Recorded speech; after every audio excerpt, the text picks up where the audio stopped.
go have that play? Yeah, I mean, obviously, I'm always trying to have fun. I wouldn't do that, obviously, if it was a very close game. But obviously, we were playing really well and getting out in transition. And when you make plays like that, obviously, it jolts your team to have more fun and have more energy. So I kind of just did it, obviously. I saw him running, and I think he knew I was going to throw him a lob, so he just kept going, and I wanted to reward my guy for running with me. Trae, you mentioned the game tomorrow, but how can you kind of soak in this win and kind of enjoy it a little bit before that quick turnaround with tomorrow's game?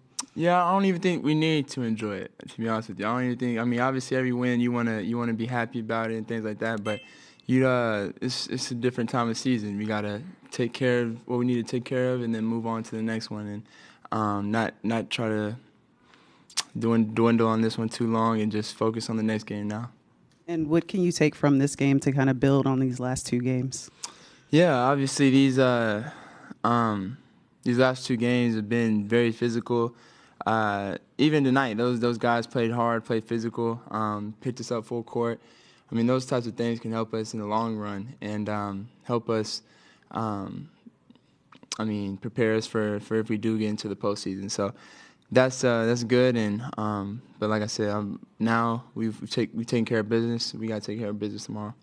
And new career high. We always talk to you about Zach, but just new career high for him tonight. Just what was it like for him and to not really see him kind of hit that rookie wall?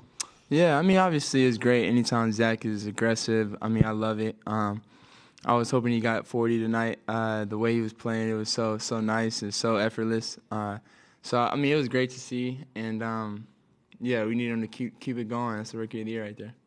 Another guy who's been having kind of a career year in Dyson. He was 1 rebound and 1 assist away from picking up his first triple-double. I mean, just what have you seen from his growth over this season?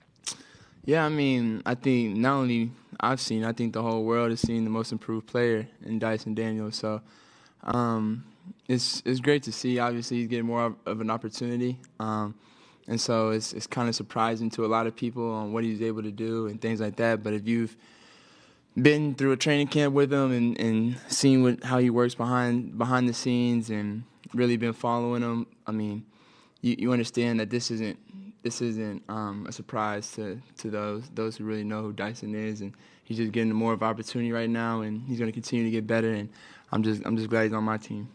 Trae, what can you say about the versatility that Zach shows at both ends of the court? Yeah, man, Zach is very, very aggressive. He's very smart. I mean, there's a lot of guys that are tall and athletic and skilled, but there's not a lot, that have all three combined with smartness. And he has all three. He's just very young right now, and he's kind of light. The OG is gonna say light in the ass, but yeah, he's young, man. He's young, but he's so skilled. He's got the brightest future of any rookie that I've seen this year, and it's gonna be great to see him continue to get better and get older and continue to get more repetitions. Trae, slightly off topic, but you've been on the Oklahoma GM job now for 10 days. Yeah. Have you been able to do anything with that, with the regular season ending, or it's been more of an off-season type thing? No, for sure I have. I actually talked to a recruit last week. We got him. So that's a big deal for me. Obviously, I'm going to be involved as much as I can, and when Porter needs me, I'm going to be right there. And but yeah, no, I'm involved, and it's not just an off-season thing for me. I'm going to be involved throughout the season too. Terrence said that he's like watching film and in the portal. Like, are you doing anything like that, or? Not watching. I mean, the guys that I'm recruiting that I've talked to, yeah, but not every kid, not every player. You watch Seinfeld? Seinfeld? Can you pull in Elaine Bennis and name names? Like, who could you help land? I can't. It's hard when you're an assistant GM. You can't break rules, man. I got certain rules I got to follow. I can't tell you everybody I'm going after. Terrence had said that before he took the role he took, he spoke to you about it, and you kind of explained what it might entail. Yeah. What do you remember about that conversation? What did you kind of tell him? Yeah, I mean, obviously, the news broke about my situation, and then we had practice the next day. And as soon as I seen him, he mentioned to me how his coach had hit him as soon as he seen the news about me. So just kind of asked me what I was doing and being involved with and things like that. that was kind of like our conversation. He kind of wanted to know before he just took the job and just took any role. He wanted to know what I was doing to see, how much involved he wanted to be. So that's kind of how it went. I know this was, I think, a little before you took the job, but Aaliyah Chavez committed, and you've spoken about her. Like, did you play any role in that? I don't know if she signed yet. But okay. Yeah, so she's a great player. I'm glad she's going to OU, so I'm going to be supporting her for sure. This might be a stupid question, but are you officially employed by them? Like, are you getting paid by the school? Oh, you asking some deep questions. I'm definitely an employee of the university for sure.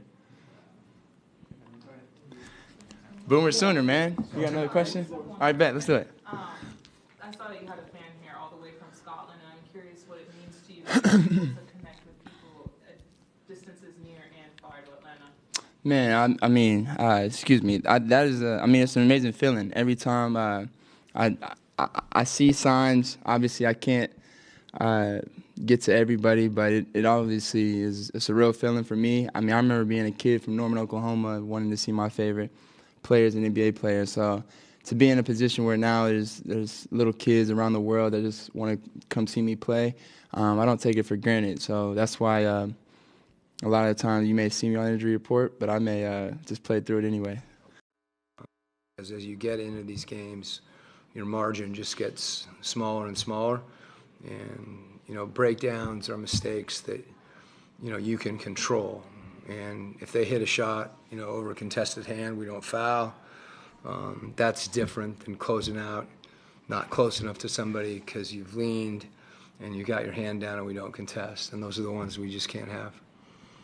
Coach, you mentioned just cleaning up some things that Brooklyn had that 8-0 run to start the fourth quarter. You guys called timeout, ATO play for Zach for that three from Onyeka. Just what were you, looking at in that kind of beginning of that fourth quarter, and was that one of those kind of cleanups that you were looking at? Yeah, I think, they started,